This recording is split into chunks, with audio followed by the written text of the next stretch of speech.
Hello friends, कैसे हैं आप। आशा करती हूँ आप स्वस्थ होंगे, मस्त होंगे और अपनी फैमिली में खुश होंगे। तो वेलकम, आपका स्वागत है मेरे चैनल संगीता रियल ब्लॉग्स में। तो ये दिन है आठवें का, नवरात्रि की जो आठवें थी वो आठवें वाले दिन का है मेरा ये दिन है ये। और मैं कर रही हूँ रात के खाने की तैयारी। मतलब राजा के पापा का ही व्रत था, मेरा ही व्रत था, तो मैं बना रही हूँ यहाँ पे समा के चावल और मेवा की खीर। तो यहाँ देखिए मैंने दूध गर्म खूब खौला लिया था और उसमें समा के चावल जो है ना वो मैंने मिक्सी में पीस लिए थे। पीस के फिर मैंने इसमें डाल दिए हैं और मैं अच्छी तरह से इसे चला लूँगी, खूब सही से चला लूँगी। मतलब इसे खूब ढंग से चलाना पड़ता है क्योंकि इसमें गांठें वसी बन जाती हैं। तो देखिए इसमें गांठें से थोड़ी थोड़ी बन गई हैं। और इधर मैंने ये पीस लिया है मेवा मैंने जैसे भून ली थी, अभी आपको दिखाया था। बादाम है, काजू, किशमिश, छुआरा, ये सारी चीज़ें। तो ये भी मैंने मिक्सी में सारी चीज़ें पीस ली हैं। और जब ये थोड़े से समा के चावल बन जाएंगे ना, उसके बाद फिर मैं ये भी डाल दूँगी और बहुत ही बढ़िया लगती है। वो भी होती है, स्वाद भी होती है और सेहतमंद भी होती है। तो मैं यहाँ पे देखिए जब ये बन जाएंगे ना, चावल गल से जाएंगे, तो उसके बाद मैं ये मेवा भी सारी डाल दूँगी। ये जो है मखाने वगैरह ये सारी चीज़ें डाल दूँगी मैं। और यहाँ देखिए मैंने ये सारी चीज़ें मेवा जो है डाल दी हैं, जो भून करके पीस के रख ली थी मैंने मिक्सी में, ये मैंने डाल दी। और देखिए गाढ़ी गाढ़ी कितनी अच्छी लग रही है और स्वाद भी बहुत लगती है ये, और इससे पेट भी आराम से भरता है। और उसके बाद ये सारी चीज़ें डालने के बाद फिर मैं डाल दूँगी इसमें चीनी। और चीनी मैं कम ही डालती हूँ क्योंकि हमारे सब मीठा कम लेते हैं, तो इस वजह से मैंने चीनी कम डाली है। और यहाँ देखिए मेरी बनके हो गई है खीर तैयार, समा के चावल और मेवा की खीर बनके तैयार हो गई है। और यहाँ और इसके बाद फिर मैं बनाऊँगी मैं सिंगाड़े के आटे की कचौड़ी और सूखे आलू। यही बनाऊँगी मैं क्योंकि हम दो ही जने खाने वाले, ज़्यादा खाना खाया नहीं जाता, तो इस वजह से मैं ज़्यादा कुछ बना नहीं रही हूँ। तो देखिए कितनी बढ़िया लग रही है ना खीर, बहुत स्वाद लग रही है और बनने भी बहुत स्वाद लगी थी। और यहाँ पर देखिए मैंने आलू बॉईल कर लिए थे और उन्हें बॉईल करके छील छाल के मैंने यहाँ कस लिए हैं। और इसमें अब मैं डाल दूँगी सिंगाड़े का आटा। और मैंने बहुत से लोगों को देखा है सिर्फ आटा आटा आटे में कुछ डालते नहीं हैं, आलू वगैरह ऐसे बनाते तो वो सही से नहीं बनते हैं। आलू और डाल के बनाए ना तो कचौड़ी अच्छी बनती है, सही बनती है, सॉफ्ट सॉफ्ट बनती हैं। तो यहाँ देखिए मैंने आलू और ये सिंगाड़े का आटा मिक्स कर लिया और मैं इसे मतलब दोनों को मिक्स करके, और तुरंत ही इसकी कचौड़ी ना तुरंत ही बनानी पड़ती है। इस आटे आटे दोनों चीज़ों को मिक्स करने के बाद यहाँ देखिए मैंने दोनों चीज़ मिक्स कर ली हैं और आटा गूंद के रख लिया है ये। और मैं हाथ के हाथ इसकी कचौड़ी भी बनाने लगूँगी। मतलब ये चिपकता है बहुत हाथों पे, यहाँ हाथ वाथ धो के। और फिर मैं ये कचौड़ी यहाँ पर देखी मेरी, मैंने कढ़ाई में घी डाल करके, ये मैंने डालडा घी डाल रखा है और इसकी डालडा घी की बना रही हूँ मैं। और देखिए कचौड़ी कितनी बढ़िया बढ़िया आ रही है। कोटू का आटा ना नुकसान होता है, वो कुछ ज़्यादा ही गर्म होता है, तो इस वजह से मैं कोटू का आटा कम यूज़ करती हूँ, सिंगाड़ी का आटे की कचौड़ी बनाती हूँ। और यहाँ देखिए मेरी सिंगाड़ी की उसके कोटू सिंगाड़े के आटे की कचौड़ियाँ बनके तैयार हैं। और फिर इस कचौड़ियाँ बनाने के बाद फिर मैं इसमें से ना जो फालतू घी हो वो घी निकाल के रख दूँगी और मैं छौंक लूँगी सूखे आलू। और तो यहाँ देखिए मेरी कचौड़ी बनके तैयार हो गई थी।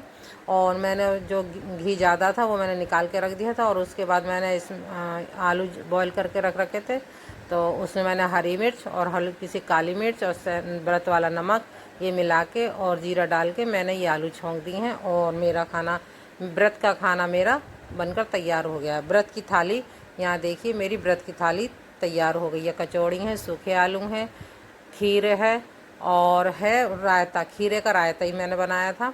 ये है, ये मेरी थाली है व्रत की। और मैं यहाँ फिर यहाँ भोग लगाने के बाद कन्हैया को, माता रानी को लगा दूँगी। हेलो फ्रेंड्स, कैसे हैं आप। आशा करती हूँ आप स्वस्थ होंगे, मस्त होंगे और अपनी फैमिली में खुश होंगे। तो आज दिन है संडे का और आज है 6 तारीख और आज है रामनवमी। तो आप सबको रामनवमी की ढेर सारी शुभकामनाएं। माता रानी आपके जीवन में, आपके घर में ढेर सारी खुशियां लेके आए। आप सब पर माता रानी अपना आशीर्वाद बनाए रखें, यही मेरी माता रानी से विनती है। तो फिर चलिए चलते हैं, आज का दिन शुरू करते हैं। और आप ये यहाँ पर मैं अब जा रही हूँ, देखिए मेरी रसोई कैसी फैली पड़ी है। और मैं बना रही हूँ खाना क्योंकि मैं आज कन्या जिमाऊँगी और कन्या को मैंने टाइम भी दे दिया है और मेरे छोले भी बन गए हैं, हलवा पूड़ी सब चीज़ बन चुकी है। बस अब मैं पूड़ी उतारने जा रही हूँ और माता रानी की पूजा करके उनका भोग लगा के फिर मैं कन्या जिमाऊँगी और मैं आप लोगों को दिखाऊँ मैंने क्या क्या बना लिया है। चलिए चलते हैं और मैं आपको बैक कैमरे से दिखाती हूँ। ये देखिए इधर तो पूड़ियों के लिए जो मैंने बना के रख ली है लोई, और यहाँ मैंने कढ़ाई रख लिया। अब इसमें मैं घी डालूंगी, देसी घी से मैं पूड़ी उतारूंगी जो देवी मैया को भोग लगाऊंगी। और यहाँ देखिए मेरा हलवा भी बन गया, ये मैंने काट के रख लिए, बर्फ़ी के पीस कर करके रख लिए मैंने ये।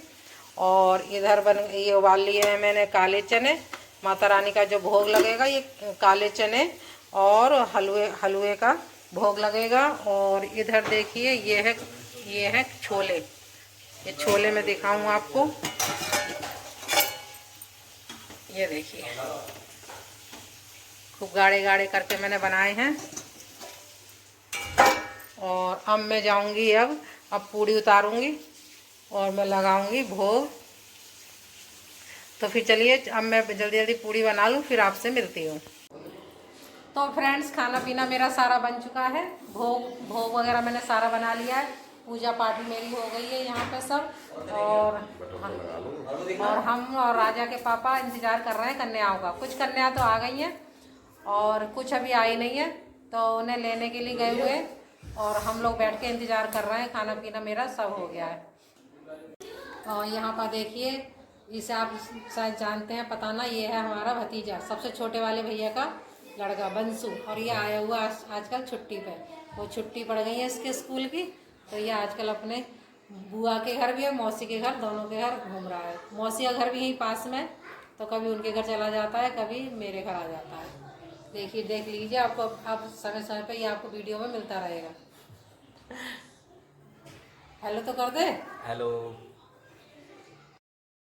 तो फ्रेंड्स ये वीडियो मेरी जो है 2 दिन की है, 8वें वाले दिन की और 9वें वाले दिन की।